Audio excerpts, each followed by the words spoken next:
ओम शांति। आज 12 जून 2026 के साकार मधुर महावाक्य हैं। आज शुक्रिया दिवस पर विश्व नियंता का हम शुक्रिया करते हैं, जिन्होंने हमें झमेलों से मुक्त होना सिखाया, सदा मिलन मेले का महत्व बताया, स्वदेशी बनना सिखाया, स्वधर्म की स्मृति को दिलाया, ज्ञान मनन करना सिखाया। बहुत सुंदर बात आज बाबा ने समझाई कि तुम बच्चों को सदा ये स्मृति रहे कि हमें कौन पढ़ाता है, हम किसके सामने बैठे हैं। हमेशा ज्ञान का मनन करते रहो। जो नॉलेज बाबा ने दी है उसको हजम करो। अच्छे से मनन चिंतन करके हजम करते रहो तो सदा खुशी का अनुभव होता रहेगा। बाबा के साथ जाना है, फर्स्ट तबके में जाना है। मैं अविनाशी आत्मा हूं, ये स्मृति रखो। बाबा ने कर्म अकर्म विकर्म की गति समझाई है। अब कोई विकर्म नहीं करना, ऐसा कोई कर्म नहीं करना जो कर्म कूटने पड़े। कभी भी बाबा का बनकर बाबा का निंदक नहीं बनना। एकाग्र होके सुनेंगे। मीठे सेंसिबल बच्चे, हर रोज बाबा कहते हैं मीठे बच्चे। आज बाबा ने कहा मीठे सेंसिबल बच्चे, सदा याद रखो हम अविनाशी आत्मा हैं। हमें बाबा के साथ पहले तबके में जाना है। हम अविनाशी आत्मा हैं, बाबा के साथ पहले तबके में जाना है। क्वेश्चन है, कौन सी मेहनत तुम हर एक बच्चे को अवश्य करनी है। बाबा तुम्हें जो इतनी नॉलेज देते हैं, इसे अपने दिल से लगाते रहो। बाबा जो इतनी नॉलेज देते, उसे अपने दिल से लगाते रहो। अंदर ही अंदर उसको मनन कर हजम करो, जिससे शक्ति मिलेगी। ये मेहनत अवश्य हर एक को करनी है। जो ऐसी गुप्त मेहनत करते हैं वो सदा हर्षित रहते हैं, उन्हें नशा रहता है। हमें पढ़ाने वाला कौन, हम किसके सामने बैठे हैं। हमें पढ़ाने वाला कौन, हम किसके सामने बैठे हैं। ओम शांति। ये किसने कहा? 2 बार कहते हैं ओम शांति, ओम शांति। एक शिव बाबा ने कहा, एक ब्रह्मा बाबा ने। ये बाप दादा इकट्ठे हैं तो दोनों को बोलना पड़े ओम शांति, ओम शांति। अब पहले किसने कहा, बाद में किसने कहा? पहले शिव बाबा ने कहा ओम शांति, मैं शांति का सागर हूं। पीछे किसने कहा? दादा की आत्मा ने कहा। बच्चों को याद दिलाते ओम शांति, मैं तो सदैव देही अभिमानी हूं, कभी देह अभिमान में नहीं आता हूं। एक ही बाप है जो सदैव देही अभिमानी रहते हैं। ब्रह्मा विष्णु शंकर ऐसा नहीं कहेंगे। तुम जानते हो ब्रह्मा विष्णु शंकर का भी सूक्ष्म रूप है। तो ओम शांति करने वाला एक शिव बाबा है। जिसको कोई शरीर होगा, जिसको कोई शरीर होगा देहधारी को परम पिता नहीं कह सकते। शिव बाबा को कोई शरीर नहीं। बाबा तुम्हें समझाते हैं, कहते मैं एक बार आता हूं, सदा देही अभिमानी हूं। मैं कल्प में एक बार आता हूं, सदैव देही अभिमानी हूं। मैं पुनर्जन्म में नहीं आता, इसलिए मेरी महिमा ही न्यारी है। मुझे कहते हैं निराकार परम पिता परमात्मा। भक्ति मार्ग में भी शिव के लिए कहेंगे निराकार परम पिता परमात्मा। निराकार की पूजा होती है, वो कभी देह में नहीं आते, अर्थात देह अभिमानी नहीं बनते। अच्छा, फिर उसके नीचे आओ सूक्ष्म वतन में, जहाँ ब्रह्मा विष्णु शंकर रहते हैं। शिव का नाम रूप तो देखने में नहीं आता, चित्र बनते हैं, लेकिन है वो निराकार। वो कभी साकार बनते ही नहीं। पूजा भी निराकार की होती है। बच्चों की बुद्धि में सारा ज्ञान रहता। भक्ति तो की है, चित्र बच्चों ने देखा। तुम जानते हो सतयुग त्रेता में ना चित्रों की भक्ति होती ना विचित्र की। सतयुग त्रेता में 2 युगों तक ना चित्रों की भक्ति होती है ना विचित्र की। बुद्धि में आता परम पिता परमात्मा विचित्र है। उनका ना सूक्ष्म ना स्थूल चित्र है। उनकी महिमा गाई जाती। दुख हरता सुख करता पतित पावन। तुम और किसी के चित्र को पतित पावन नहीं कहेंगे। कोई भी मनुष्य नहीं जिनकी बुद्धि में ये बात हो। ब्रह्मा विष्णु शंकर है सूक्ष्म वतनवासी, पहला तबका, फिर दूसरा तबका, ऊंचे ते ऊंचा है मूल वतन, उस तबके में रहने वाला है परम पिता परमात्मा। सेकंड नंबर तबके में सूक्ष्म शरीर वाले हैं, थर्ड तबके में स्थूल शरीरधारी हैं। इसमें मूंझना नहीं। ऊपर से शुरू करते हैं तो निराकारी दुनिया मूल वतन को कहते हैं, फर्स्ट फ्लोर। सेकंड फ्लोर सूक्ष्म लोक में देवी देवताएं रहते हैं, ब्रह्मा विष्णु शंकर। और थर्ड में यहाँ साकार शरीरधारी। ये बातें सिवाय परम पिता परमात्मा के कोई समझा नहीं सकता। ऊपर में सृष्टि है आत्माओं की, उसको कहा जाता निराकारी दुनिया। हम सब आत्माओं की दुनिया, इनकॉर्पोरियल वर्ल्ड।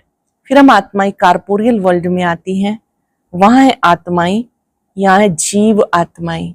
ये बुद्धि में रहना चाहिए। बरोबर हम निराकार बाबा के बच्चे हैं, हम भी पहले निराकार बाप के पास रहते हैं। निराकारी दुनिया में आत्माएं रहती हैं जो अब तक पार्ट बचाने के लिए आती रहती हैं साकार में। वह हो गया निराकार बाप का वतन। हम आत्मा हैं, ये नशा होना चाहिए। हम देह नहीं, एक ज्योति बिंदु आत्मा है, ये नशा होना चाहिए। 5 सेकंड के लिए एकाग्र हो जाएंगे, जैसे कि शरीर है ही नहीं, मैं लाइट हूं, माइट हूं।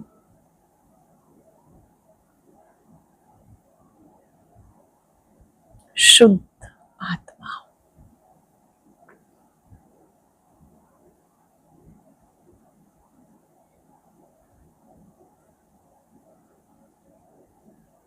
बाबा ने कहा ये भी नशा होना चाहिए।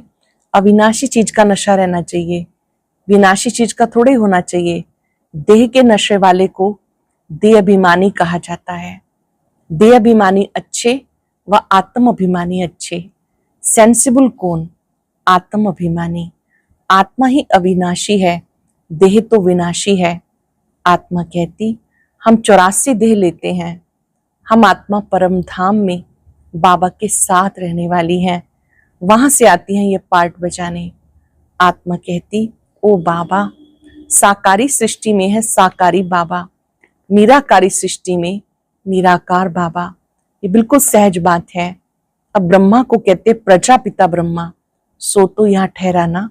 वहां हम आत्माएं सब एक बाप के बच्चे, ब्रदर्स हैं, बाप शिव के साथ रहने वाले हैं। परमात्मा का नाम है शिव, आत्मा का नाम है सालिग्राम।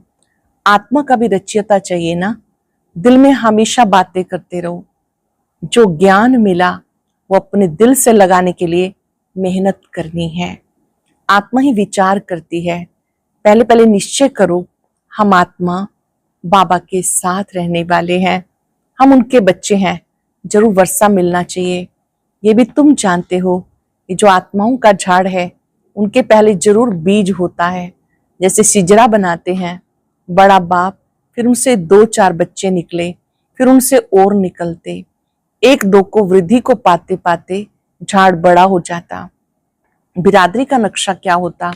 फलाने से फलाना निकला।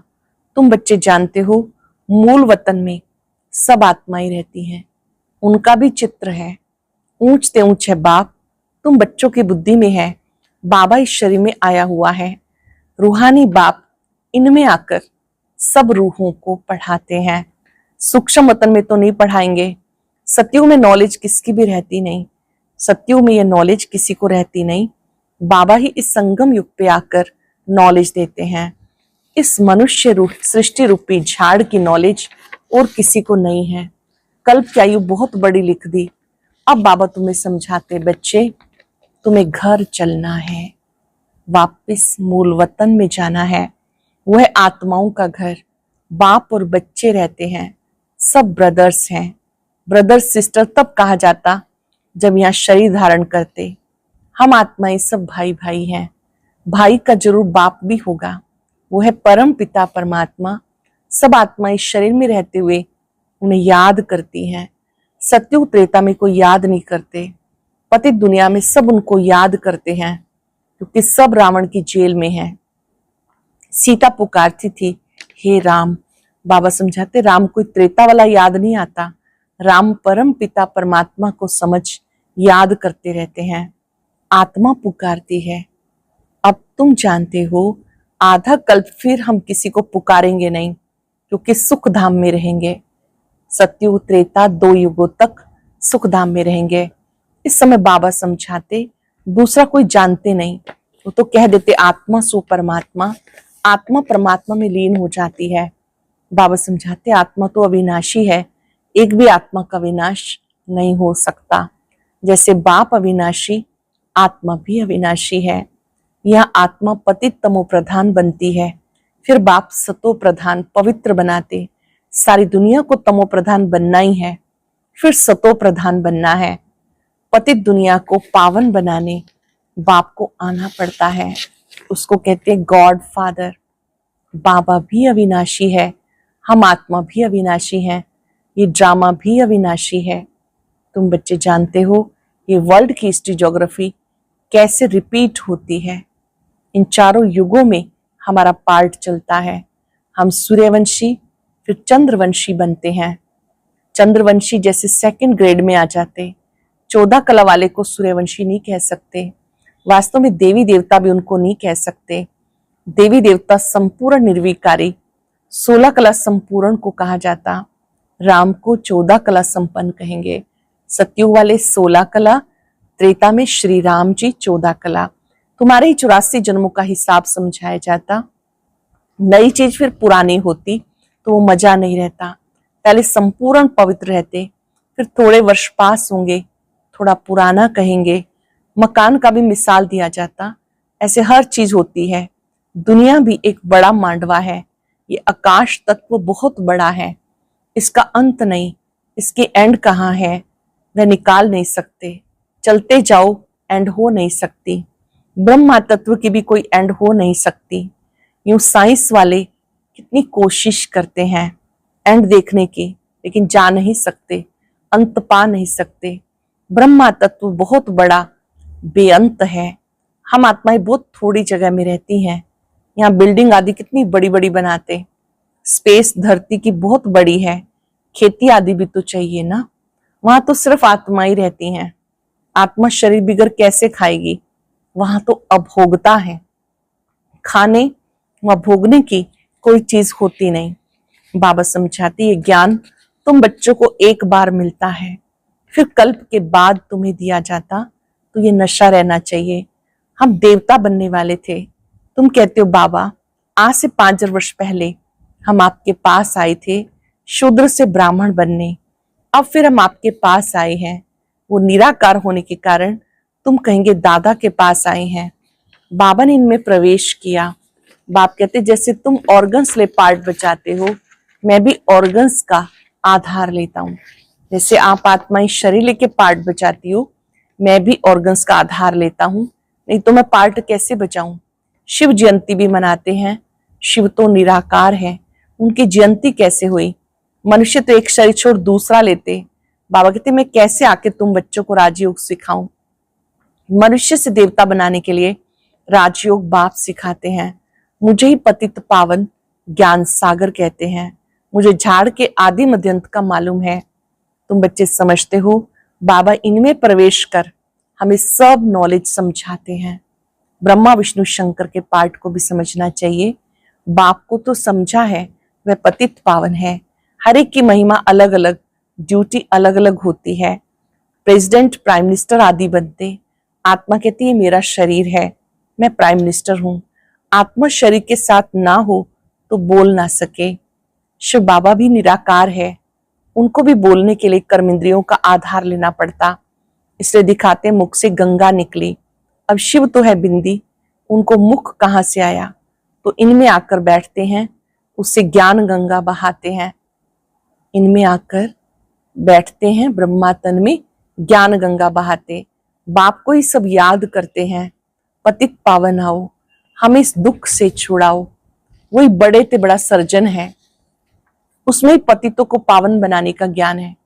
शिव बाबा बड़े ते बड़ा सर्जन है, उनमें ही पतितों को पावन बनाने का ज्ञान है। सब पतितों को पावन बनाने वाला एक सर्जन है। सतयुग में सब निरोगी होते हैं। ये लक्ष्मी नारायण सतयुग के मालिक हैं। इनको ऐसे कर्म सिखाए जो ये निरोगी बने। बाबा आकर श्रेष्ठ कर्म सिखाते हैं। यहाँ तो कर्म ही कूटते रहते। सतयुग में ऐसा नहीं कहेंगे कि कर्म ऐसे हैं। वहां कोई दुख रोग होता नहीं। यहाँ तो एक दो को दुख देते रहते। सतयुग त्रेता में दुख की बात नहीं जो कहा जाए कि कर्मों का भोग है। कर्म कर्म विकर्म का अर्थ कोई भी समझ नहीं सकते। तुम जानते हो हर चीज पहले सतो प्रधान फिर सतो रजोतमो बनती है। सतयुग में 5 तत्व भी सतो प्रधान रहते हैं। हमारे शरीर भी सतो प्रधान प्रकृति के होते। फिर आत्मा की 2 कला कम होने से शरीर भी ऐसे बनते हैं। सृष्टि की भी 2 कला कम हो जाती हैं। ये सब बाबा बैठ समझाते, दूसरा कोई समझा ना सके। अच्छा, मीठे मीठे सिक्के लदे बच्चों प्रति माता पिता बाप दादा का याद प्यार गुड मॉर्निंग। रूहानी बाप की रूहानी बच्चों को नमस्ते। रूहानी बच्चों की रूहानी बाप दादा को याद प्यार नमस्ते गुड मॉर्निंग। शुक्रिया बाबा, शुक्रिया। धारणा के लिए सार, अभी से बाबा की श्रीमत पर ऐसे श्रेष्ठ कर्म करने हैं जो कभी कर्म कूटने ना पड़े, अर्थात कर्मों की सजाएं ना खानी पड़े। किसी भी विनाशी चीज का नशा नहीं रखना। ये देह भी विनाशी है, इसका नशा नहीं रखना। सेंसिबल बनना है। अभी से बाबा की श्रीमत पर ऐसे श्रेष्ठ कर्म करने हैं जो कर्म कूटने ना पड़े, अर्थात कर्मों की सजाएं ना खानी पड़े। किसी भी विनाशी चीज का नशा नहीं रखना। ये देह भी विनाशी है, इसका भी नशा नहीं रखना। सेंसिबल बनना है। बहुत सुंदर वरदान।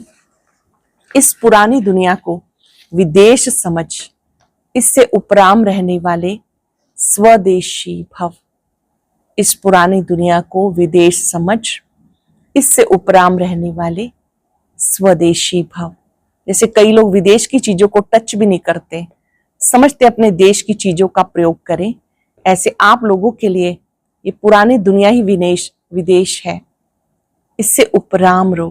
पूरी पुरानी दुनिया विदेश है, इससे उपराम रहो। अर्थात पुरानी दुनिया की जो भी चीजें हैं, संस्कार स्वभाव हैं, उनकी तरफ जरा भी आकर्षित नहीं होना। पुराने स्वभाव संस्कार की तरफ आकर्षित नहीं होना। स्वदेशी बनो, अर्थात आत्मिक रूप में अपने ऊंचे देश परम धाम और इस ईश्वरीय परिवार के हिसाब से मधुबन देश के निवासी समझ इसके नशे में रहो। इस साकार लोक में मधुबन हमारा घर है, देश है, पुरानी दुनिया में मेहमान है।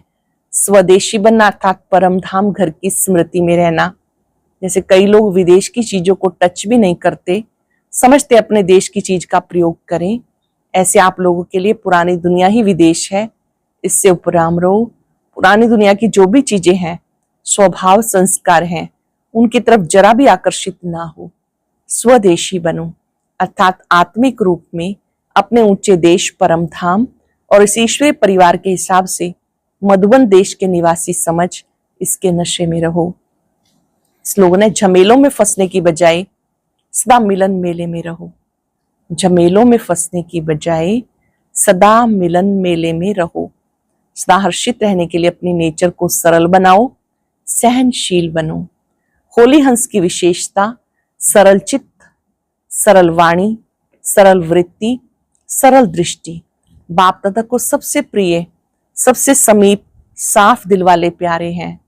साफ दिल सदा बाप दादा के दिल तख्त नशीन, सर्वश्रेष्ठ संकल्प पूर्ण होने के कारण वृत्ति में, दृष्टि में, बोल में, संबंध संपर्क में सरल और स्पष्ट एक समान दिखाई देते हैं। आज हम अभ्यास करेंगे, मैं सदा प्रभु मिलन में रहने वाली आत्मा हूं, परमात्मा मिलन करने वाली आत्मा हूं। मन ही मन ज्ञान का सिमरण करते रहें। मैं बाबा के सम्मुख हूं। मेरे बाबा मुझे शक्ति देते हैं, मुझे गाइड करते हैं।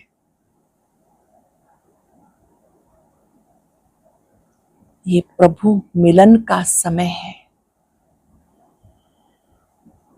जो आत्मा इस मिलन का अनुभव करती है,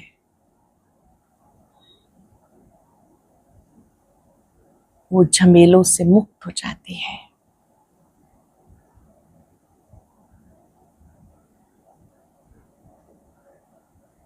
प्रभु मिलन अतीन्द्रिय सुख देता है, झमेलों से मुक्त रखता है।